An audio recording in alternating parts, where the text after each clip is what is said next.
Okay guys, welcome back. Piesafe. Okay, what I've done when last we were getting the green on. Well, last night what I did was I actually took some of the white and just put it inside enough to kind of let it act like a primer in there. And so now my green's on and we've done that mid-coat sanding with the 320. I mean, we've sanded everything until it just feels maybe bottom smooth. I didn't say but. Geez. Anyway, now what we're going to do is we're actually going to give this another coat of shellac. Why? Well, one of the things is we're really pushing the paint on this. I mean, you got to remember something. You know, what I've got on here would be equivalent to 2 good brush coats of green, and I'm going to put about the same amount of white. But I'm going to scuff in between so that I've got a good smooth coat. Then when we do the white and do our rub through and sand through, then that'll be scuffing that. Then we're ready. Then we're basically done. Now, the problem with any water-based paint of any sort is they typically don't have a real good sheen. And even though you'll see they say stain resistant and whatever, they're not that good. So we want to put some type of a top coat on it. And we'll talk about that as we get there. Now the reason I'm going to do the shellac is because of bleed through. Let me show you what I'm talking about. This is a piece of plywood that we actually used in our finishing class. And what's on here is actually a water-based finish that had a trans tint dye in it. And when we put this white paint over it, this isn't light coat, this is bleed through. This side I put a coat of shellac on. This side I didn't. And you know, you can see the blue bleeding up into it.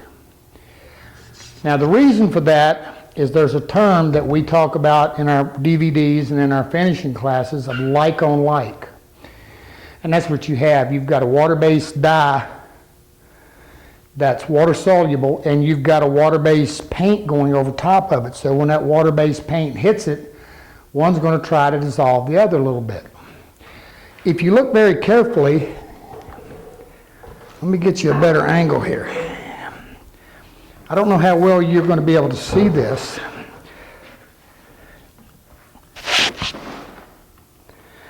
But if you can look right down here, and again, I don't know how well you can see it, it's yellow. Now, why is that? It's because the yellow in this green, because again, we're pushing this paint. This green isn't 100% dry, cured. It's dry, but it's not cured. Big difference than when you're putting it on a wall. So some of that colorant in that green is able to bleed through into our white and give us a discoloration. Lighter colors seem to be worse about it because they show more. I mean, if you were doing like a red and a black, you know, or something like that, you're not going to get all that bleed through.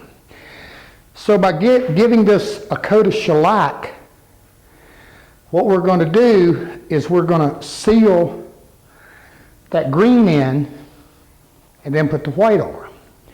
The other thing that does is that makes actually a more natural thing, because when we wear through one coat to the other, we don't get them bleeding into each other.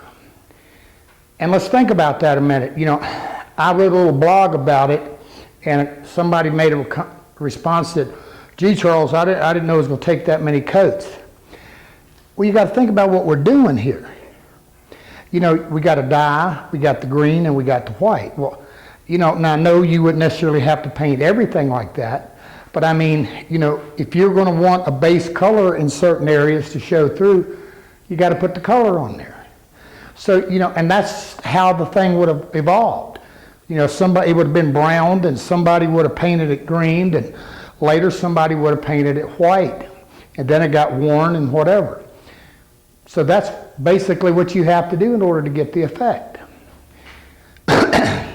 Excuse me. Now, speaking of the effect, I'm going to try to show you just a little bit of what we're after. This is one of the knobs, and it's still a little gooey, so.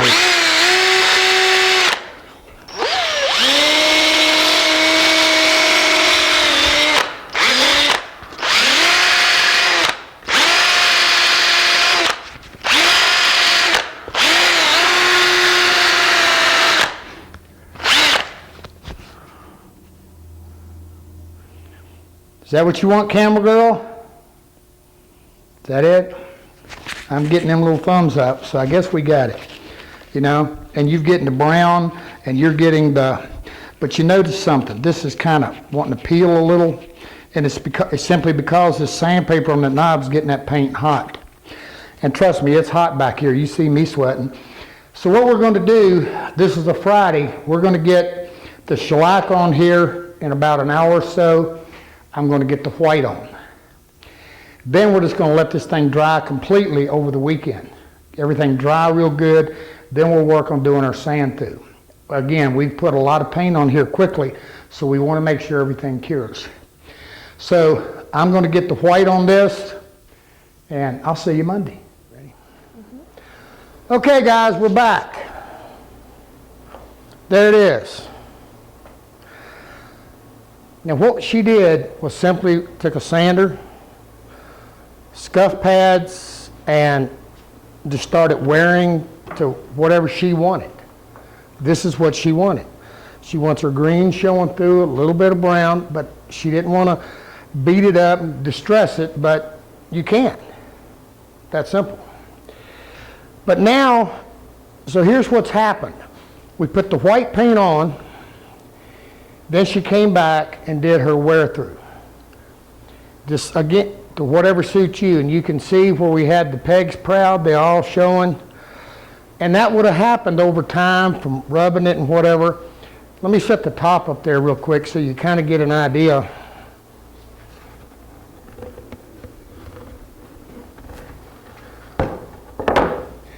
And so now what we've got, you know, there's a little wear through here.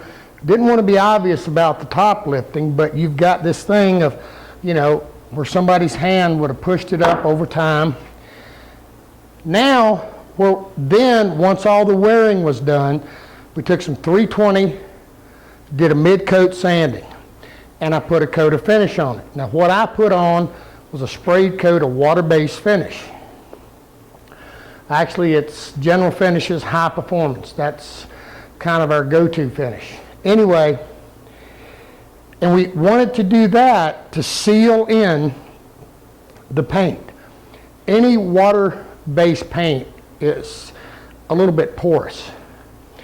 And also, once you scuff sand it, if you try to glaze it, it's just going to suck that glaze up immediately. So what's happened is by putting that finish on.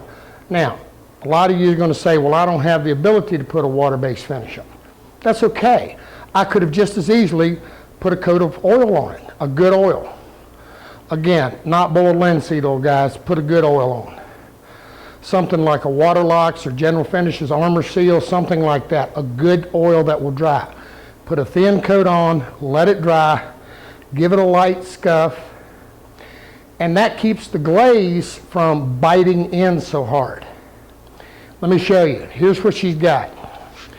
We've got two pads, and what we're using here is just a little bit of, again, it's a water-based stain, and it's pecan, whatever you want to call it. Ever how you say it? Pecan. Pecan. Okay. And to glaze it, all you're going to do is just about like staining. You put it on. Huh? No, it's okay. Kind of give them an idea. You put it on, and then you wipe it back. And what you're going to do is just, what you're doing is kind of dirtying and getting a little bit to hang into an area. Now see this right here? This is an area that when this thing was scuffed with some 320, probably was scuffed through. Now this is a wet pad. I can reduce that because, again, this is a water-based stain I'm using. I can clean it back as much as I want. And this kind of gives the old dirty antique look. Now, what if you get too much? Well, that's simple. And you get a place like this that it's absorbing. Again, back with that piece of 320, I can scuff it right off. Now, it'd be best to let it dry a little bit, but you get the point. That's glazing. What is a glaze? A glaze is a color over, basically, typically put over a finish. Anyway, that's glazing, and it gives it the old dirty look. Now, tell you what else I did. This is her tins. So these are going to be in here, and I wanted a little brown to them because we got the brown thing. And when we did them, they were a little dark. So what I did was I took, after they were dry, I took some steel wool and just lightly steel wooled them. Then I put a coat of lacquer on them. I used spray can of Deft. And get it at a box store. Right here. And it wouldn't have to be this, you know, just any lacquer, because there again, lacquer's a solvent base, so it's going to keep the tins from rusting or whatever. And then after I did that, I took a little alcohol-based dye. I actually took a light brown, and all I did was wipe over, I let the finish dry and wiped over it. The alcohol-based dye will bite into the finish a little bit, like a glaze. Basically, what I did was I then glazed the tin, and it gave me this nice brown look. And so when this goes in, like that, it'll be sharp. So then that brings the whole thing full circle. So what we're going to do now is let her glaze at it. And again, it's her Piesafe, so she can make it look like anything she wants. At the point she's got it glazed and she's happy with it, we let that dry. Again, then I'm going to come back with another coat of water-based finish over that. Now, I'm going to say this again. I'm already getting the emails about, gee, how many coats it took. Well, it's what it takes. You know, I mean, if you're going to get these, now you wouldn't have had to paint it the whole Piesafe green. You could have just painted in areas that you decide. We talked about that.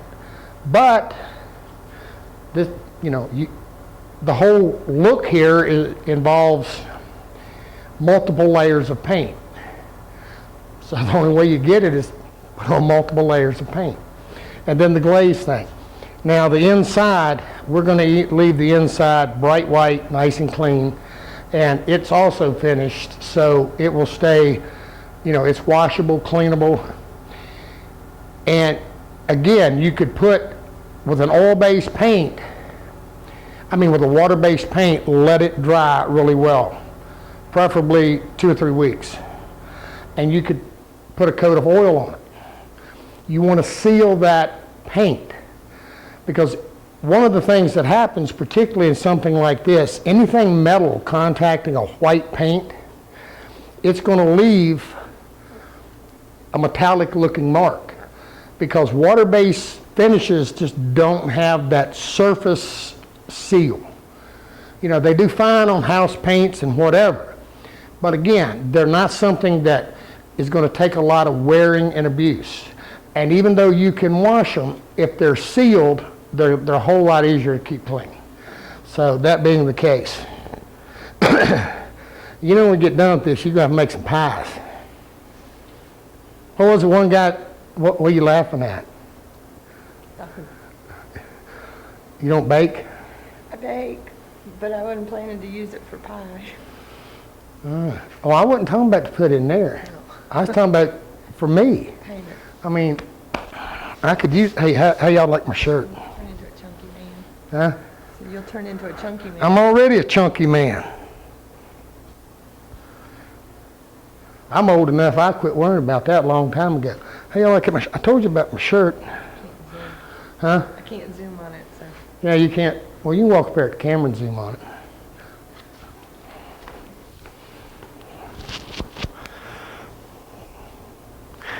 This is not one of our sneak up shirts. We've got the other one on the back of it. It says sneak up on it. Kind of, I don't know where that come from, but nevertheless, that's on there. Okay. So what I'm going to do now, what we're going to do now, she's going to glaze it. Then again, like I said, we're going to put another coat of water-based finish on it, and it's done. It's ready to assemble. So we'll take a look at that. The other thing we're going to do is we're going to take a look at the oak Piesafe, because I've been working on it too. And I'm going to show you another little thing with a glaze.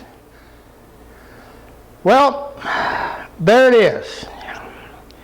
It looks just like an old Virginia Piesafe, and I done told y'all. Here in Virginia, we plumb famous for our Piesafes.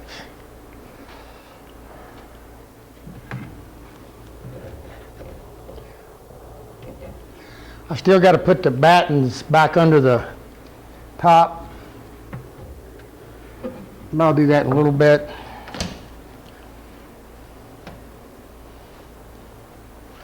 Like I told you, she wanted to keep the inside nice and clean. It is. Nice old Piesafe, huh? All right, let me see if I can show you the back a little bit. Well, I'll tell you what, well, I'll just get her to bring the camera around so you can see the back and the sides. That's a Piesafe, folks. What can I tell you? But again, the distressing and all of that is purely a matter of choice, how you want it to look or not. You know, when it gets into painted stuff. It looks old, but it's durable. I still I'm going, you know, it's got a finish on it. It's not going anywhere. It's going to stay really nice. So there it is, adjustable Piesafe, adjustable shelf Piesafe. I'll get it right. She made me put plate grooves in the shelves. I'm not sure why, but that's what she wanted. Little plate groove back here, simply put in with a 1/4 inch dado blade. I like it. She likes it. She's back there grinning behind that camera. All right, tell you what, let's go take a look at this oak one a minute. And again, take a look a little bit more about glazing. All right, here's the back of it. Again, you see those the black nails, and that wraps it up. Looks good. Again, the glazing is one of the big things that make it. And nice old safe. All right, let's go back to the oak. All right, guys, this is one of those little tricks that I do. Now, this is already had its stain put on it, the golden oak, and it's got one coat of finish on it. Now, before it gets the second, again, that mid-coat sand thing. Make sure everything's good and smooth.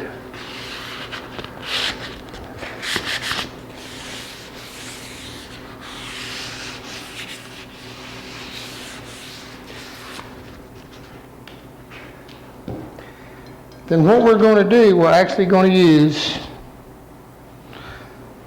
the stain as a glaze. Now you could use a darker stain if you wanted. But in this case, we're not after so much antiquing. What we're after is getting a good deep rich color without changing the color. Now, I don't know how well you can see this on camera, but again, this is just the exact same stain being used as a glaze. But what it's going to do is it didn't change our color, and but it does deepen and enrichen it. Kind of the way it works. Does nice. Let that dry, another coat of finish on top of it. You don't want to build up tons of stain. Stain doesn't have a lot of, all your stains have some finish in them. It's a binder. Stains are basically pigments glued onto the surface. They absorb a little, but nothing like a dye. And in this case, you know, again, this is the golden oak, and I like it on red oak. Now, one of the things I did on this is, and I don't remember if I told you, so if I did, I'm telling you again, is I did use a blotch control on it. Normally, you don't need a blotch control on oak. The only reason I did is on the other side, if she can kind of take a shot through here, this post was a little bit curly. Now, if I would have had some curly oak all through it, that would have been very attractive. However, I didn't want, since I only had one post had a little bit of curl in it, I really didn't want it to show a lot. So by using the pre-stain, the blotch control, what it did is it helped to equalize the surface, therefore equalizing the color. And again, once it's, you know, once it's scuff sanded,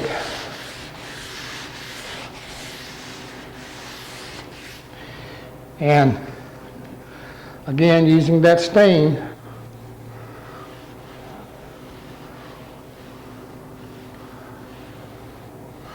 you can see a little bit of the curl, but not much, not enough to be distracting. Now at this stage of the game, the oak Piesafe, what I've got to do now is I got to do the scuff sand, glaze this case. Everything else is done. I say everything's done, all the exterior parts are done. The doors are all finished, completely finished, and the top is finished. So all the exterior, what you see, is done. Still got to do the shelves and the backs and some of that. But again, it's the same thing we did out here for the most part. It's stain, finish, and go. And it's sprayed. Now this one is. Now, many of you have asked. This is the one, the popular one that we're going to make look like cherry, I think. I think that's the final decision, is to make it look like the cherry. Our problem is right now is that we're just so far behind on client work and getting our show wrapped up, and this afternoon and tomorrow we're going to be wrapping up the secretary build. And I think I've told you, after that we're going to start in on tables, and we're going to be doing some of the old distressed farm tables like I told you. We're going to be doing drop leaves, you know, gate legs, pull apart, you know, pedestals, you name it. If it has to do with the table, we're going to be showing you about them. So it's going to be a while before we get back to this one. So in as much as the Piesafe goes, we're done. Again, whatever point we get back to this, there's no difference in this other than the coloring technique. And what's going to happen is it's going to get sanded. We're going to do a blotch control, and then we're going to use a dye on it. And the dye we're going to use on it, we're going to use a two-part mix. And the two-part mix is the General Finishes, 1 part General Finishes light brown, 1 part cinnamon, and 2 parts water. I'm going to repeat that. It's 1 part light brown, 1 part cinnamon, and 2 parts water. And it's a General Finishes dye. And but we will blotch control it. Poplar likes to blotch, and you know and it's going to look like cherry, a natural cherry rather. Okay, before I leave you on the Piesafes, the one area I really want to go over a little bit is the poplar one, and how we're going to make it look like cherry. And we're going to do it with the dyes. And you saw when we were doing the painted one, we were talking about the dyes, and you know, you got to be careful with dyes, with drips and runs, because a dye, unlike a stain, you know, and we saw when we glazed this one, you know, even though we're going over a finish, you know, you can put 2 coats of a stain on, and typically you don't get a whole lot of difference. And that's just because, again, it's laying on the surface. And particularly if you're using oil-based stains, because the oil seals the wood. That's one of the reasons I really like the water-based stains, because they don't seal the wood. And if you have to come back and put another coat or whatever on it, then they do a whole lot better. And then of course, this is, like I said, this was the glaze, but it was over a finish, not designed to be a really heavy stain. But when we get into the poplar, now poplar blotch is bad. And early on we talked about, since we're going to make this look like cherry, we used a good white poplar. We were particular not to get a lot of green in it. But this is a water-based dye, and this is our formula. Again, it's the General Finishes. It's 1 part, I'll repeat myself, it's 1 part cinnamon, 1 part light brown, and 2 parts water. Now here's kind of a trick to deal with, to use when you're doing a dye. Number 1, remember, drips and runs are going to show, because no matter how fast you wipe it, it's still going to act like a second coat. And we also talked about saturation being a good way to control a dye color. If I were doing this Piesafe right here in a dye, I would start at the bottom and come up. So, because if I start at the top and go down, I get a drip or something, then I got a problem. If that happens, a little quick light scuff or a wet wipe with the dye can help pull it off. Also with a water-based dye or stain, you can take a wet pad and pull a lot of it off. But I want to show you 2 things. See that drip? Can you see it there and there? It's going to show. But here's a trick. And I'm sitting here talking to you, telling you not to get drips, and I did. Here's what you want to do. With a see, this isn't drippy. It isn't dripping. And I'm just going to put a very quick light coat on it, keeping it wet. While it's wet, once I've got that on, then I'm going to come back. I should have mixed more, huh? When I come back with a really wet coat, see what it does? It don't drip, or, I mean, it's not going to show as bad, or at all. Makes for controlling that color a whole lot better. And like I said, I don't do it neatly. When I'm putting on a dye, I'm going to do it as quick and as fast as I can, except for that first coat. And I'm going to show you that. Okay. Again, with my pad wet but not dripping, I'm going to apply a coat. Now you want to do this while it's wet. Now that's one of the advantages of a water base, because they dry fast, but they don't dry near as fast as an alcohol base. And you know, if you're doing something small, it's not a big issue as much as it is if you're doing something large. And with that said, you wouldn't want to take this Piesafe and go out here and do the whole thing. You want to do an end, then like a front. You want to break it up into as many pieces as you can. Now with it wet,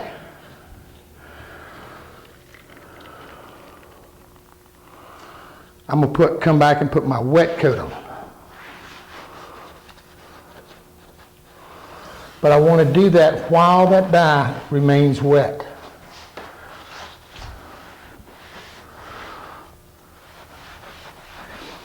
Now, I told you poplar blotches, so we use our blotch control. And I did it with the battens on. And the reason I did that is I wanted to show you that no matter what kind of pre-stain or blotch control you use, there's always a little bit of color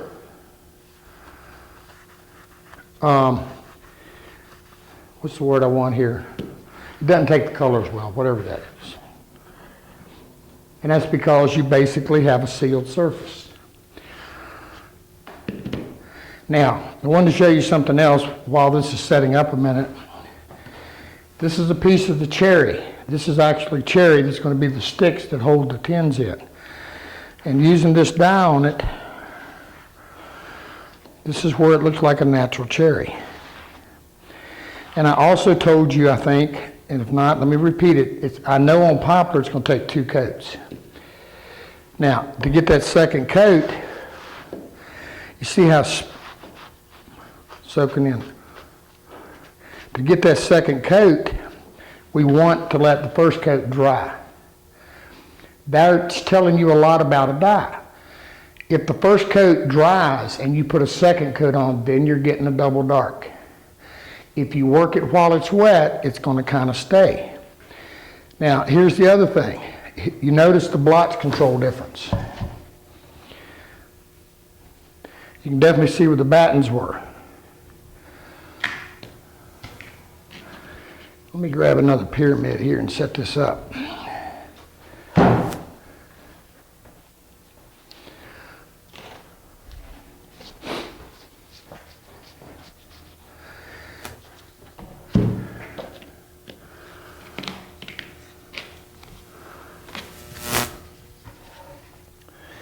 All right, you see this? I've got, can you see that? I got a butterfly in here. So here's what I'm gonna do. I'm immediately, again, I'm gonna put my light coat on.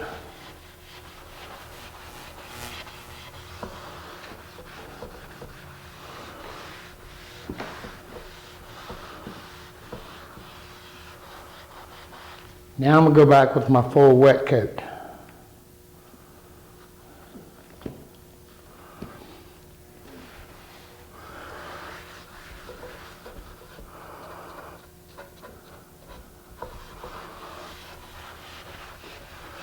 And where that wet spot was, if I would have let that dry, I would have had an issue. But because it was still wet, I was able to recover. It's gone. Now I want to wipe everything down. If you're wearing gloves, when you're wiping everything down, make sure you're using 2 rags. Because the dye can hang on a glove and leave fingerprints.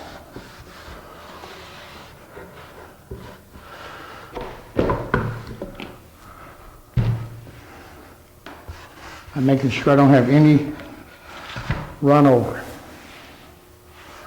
Okay. I'm okay.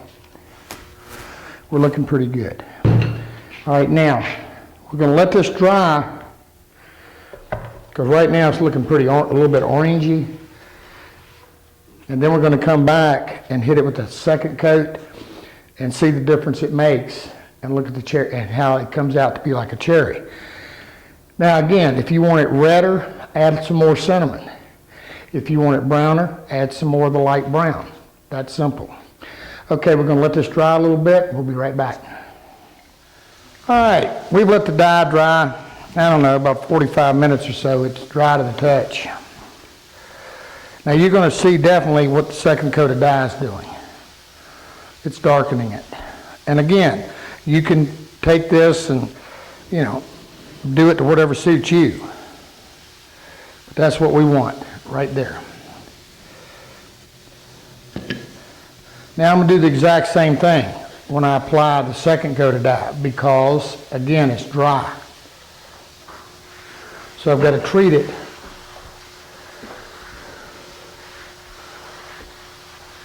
the same.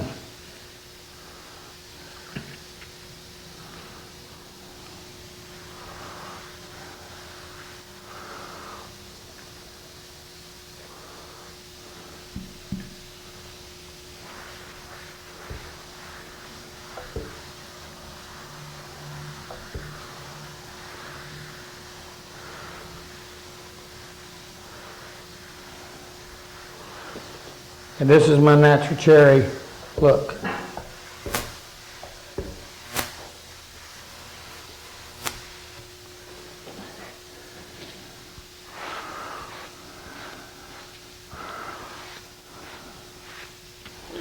And it's going to do just fine. But I can't leave this, me being me, I can't leave it without telling you again. Learning how to spray is really a good thing. And especially nowadays with the water bases and whatever, we just don't have all the issues that, you know, we used to have with solvent bases. And even if you don't spray a finish, the finish, to be able to spray a dye or something is really a good thing, because it just allows you to get, you don't have the issues with the drips and whatever. I've got a spray gun set up here with a little bit of dye in it. Let's take a look.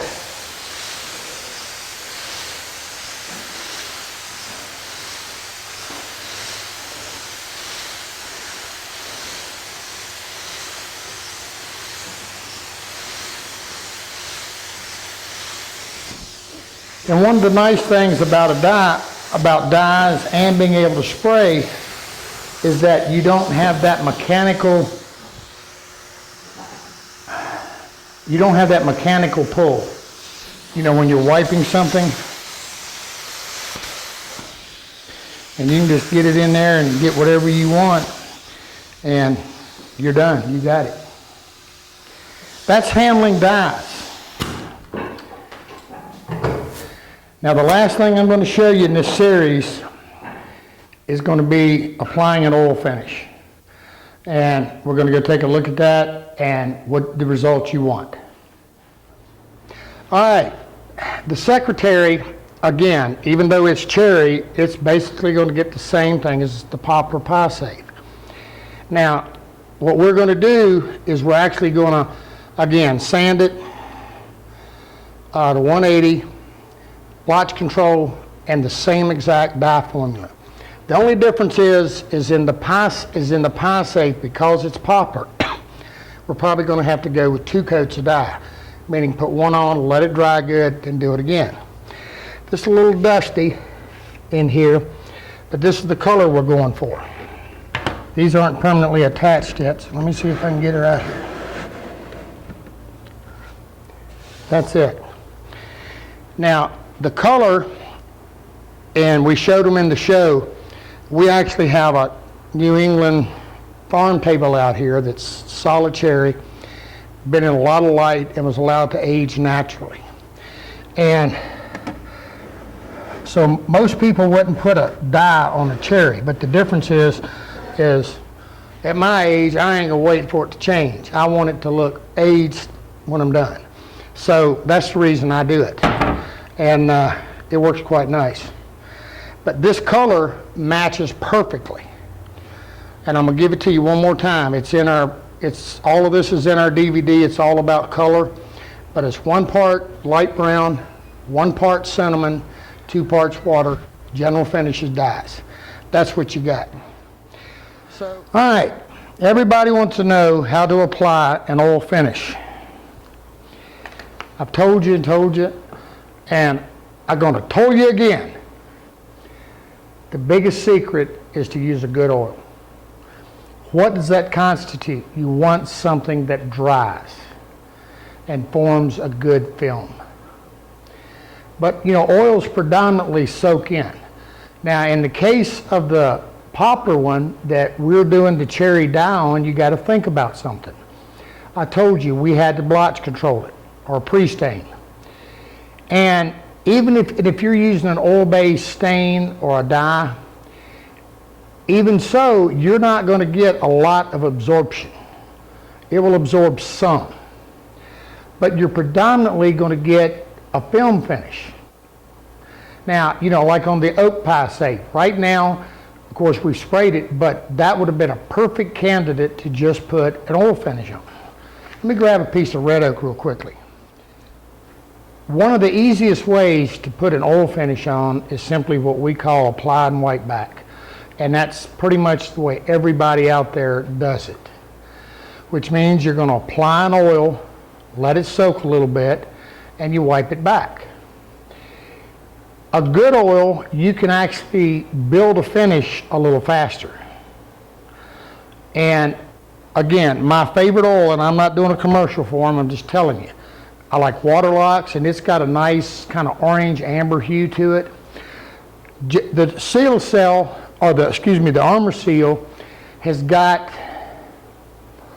it's probably one of the clearer oils, but it's a urethane base. So we've got this stuff on Brazilian cherry stairs and floors, and the stuff's just tough as nails.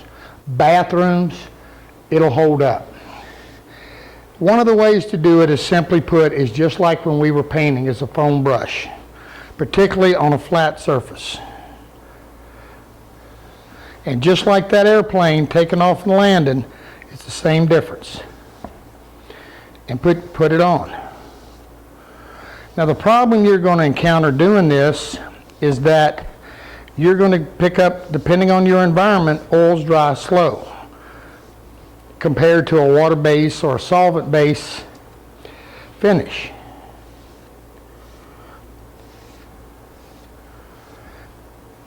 And they don't build as quick or as thick a film. That said, what you want to do is they flow out nicely too. Now your first coat is going to be predominantly absorbed unless you have something on it to prevent that. Remember that tip-off thing? Exactly what we're doing. Now we're going to let this, once this is dried, in this case it's just over a piece of birch plywood or whatever, and we let it dry, and then just as we did on everything else, we're going to come back and do a little mid-coat sanding.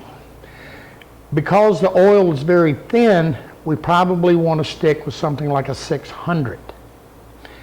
And again, because we mentioned environment, if you've got it out in a dusty shop and you've got it wet and you go out and start doing something, you're going to pick up more debris. So you want a nice clean environment when you're doing it, as with anything, finishing. But again, and the thing about it is, because oils are thin, you can do the same thing. If you're doing it, you can brush it, or again, in this case, the foam pads, I like them.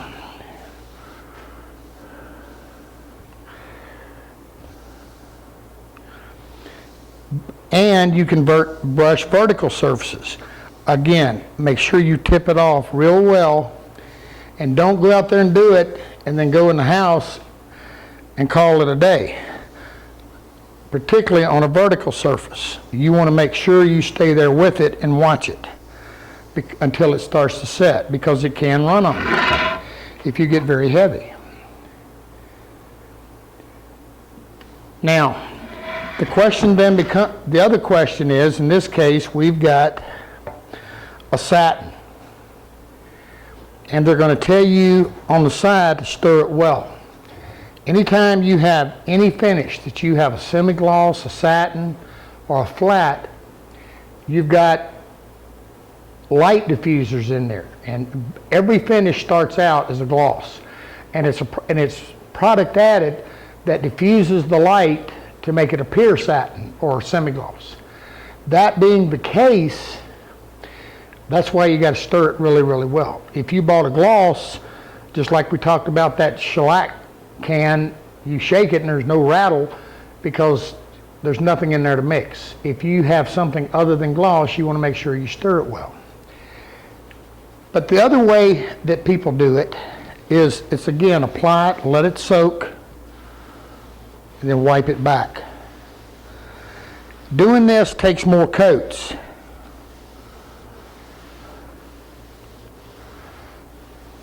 And when you get done wiping it, you basically want it to where it's pretty dry, feeling kind of dry. And then you let it dry. A little light 600, another coat, another coat.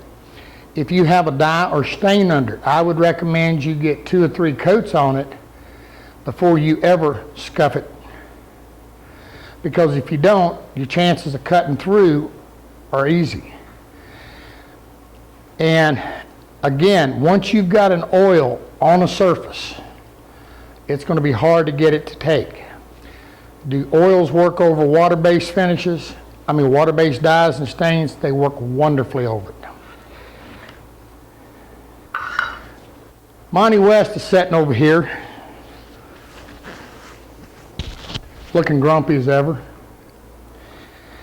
And Monty come up. Monty was one of the students in my sugar chest class, and he's taken my finishing class. And he brought this to show me. Can we get the sheen on this? This is the bottom to Monty's sugar chest. And it feels like warm butter. Now this is a semi-gloss. Now he started with a gloss, which is fine. And there's a lot of controversy about, well, gloss is harder than semi-gloss and all like that. Not in a good oil. It's not enough difference. And the other thing is, particularly if you're using something like an oak that's a heavy pour wood that you've got deep grains in, if you put gloss on there and you try to rub it out or whatever, which is there's a YouTube out here about rubbing out. But if you try to rub it out, you're not going to be able to rub down in those deep pores. So your problem is you're going to have a shiny surface there and a less than shiny on top. And it doesn't make for a very attractive appearance. My rule of thumb has been, is, and remains so. Basically, start with whatever it is you're going to use. You know, in Monty's case, where he used a gloss and a semi-gloss, there's not a huge amount of difference in the sheen. But like I said, he's got a really nice, beautiful, shiny piece here. So the other thing with the white back system of applying an oil finish is that you're less likely to get debris because you're laying down such thin coats. That said, is to tell you that typically a good oil finish, you're going to go to 4 or 5 coats finish to get a good build and a good body, simply because, especially in a white back, you're laying down such a thin coat. Okay guys, that's pretty much what's going to happen on the Cherry Piesafe. It'll get 4 or 5 coats of satin armor seal. It'll get 2 or 3 coats, then it'll get a light scuff sand with some 600, and then another 2 or 3 just to finish it out, and we'll call it a day. That concludes the Piesafe series. We're done. I hope you've enjoyed it. I hope you learned something, but we're done. I've enjoyed it. It's been a ton of work. It's been a ton of work. I don't know what I was thinking doing 3, but the reason I did 3 is I wanted you to see all the different different styles and techniques. But I think and I hope now you can build you a Piesafe, and hopefully somewhere down the line you picked up some few other things on woodworking, and hopefully it'll help you. We'll catch you again later. Be sure to visit our website. It's www.cn-woodworking.com. We have it out there. There's some, in the comments on YouTube, it's out there a little bit, but YouTube won't let us post a link. So don't forget the www and the dot and all that stuff. Again, www.cn-woodworking.com. Okay, folks. See you later. Guys, before I had to come in the office before this gets done because there's something I forgot to mention about an oil finish. The oils are flammable, and they're bad about causing spontaneous combustion. Make sure that you dispose of any rags, brushes, anything you use in an appropriate manner. My preferred method is to get them out of the house or get them out of the shop and lay them out and just let them dry. Again, don't take a bunch of rags or pile them up and throw them and leave them, because they can cause spontaneous combustion. Probably one of the biggest things that's burnt down shops out there. Be safe.